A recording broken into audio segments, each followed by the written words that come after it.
Magazinlarda sotiladigan sosiskadan hech ham farq qilmaydigan, mazasi judayam zo'r bo'lgan, qancha yesangiz ham to'ymaydigan sosiskani birgalikda uy sharoitida tayyorlab ko'ramiz.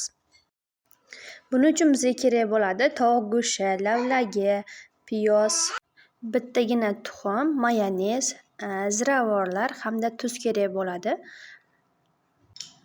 Lavlagi, piyozni, tovuq go'shtini mayda qilib to'g'rab olamiz hamda chopyadan chiqaramiz. YouTube'da yangiman qizlar, shuning uchun menga like hamda podpiska bosib qo'llab-quvvatlashlaringizni xohlayman. Tovuq go'shti, lavlagi, piyozni chopirga solamiz. Ustidan ziravorlarni, tuzni, bir osh qoshiq mayonez hamda bitta tuxum solamizda chopirdan chiqaramiz. Tayyor aralashma shunaqa ko'rinishda bo'ladi. Endi bizga kerak bo'ladi shunaqa strech qog'oz, ichiga mahsulotimizni solib o'rab chiqamiz sosiska ko'rinishda. Shunaqa ikkita tomonini yaxshilab o'rab tuyib qo'yishimiz kerak bo'ladi, chunki ochilib ketmasin. Buni suvda qaynatamiz keyin.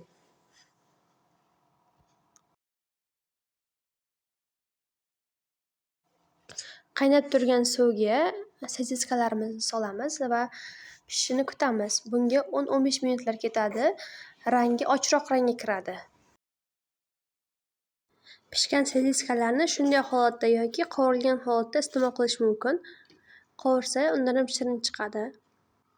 Mana qizlar, bugun sizlar bilan shunaqa tabiiy bo'lgan sosiskani tayyorlab ko'rdik. Mazasiga gap bo'lishi mumkin emas.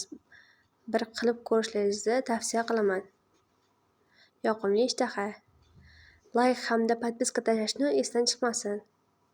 Bu juda ham muhim men uchun. E'tiboringiz uchun rahmat.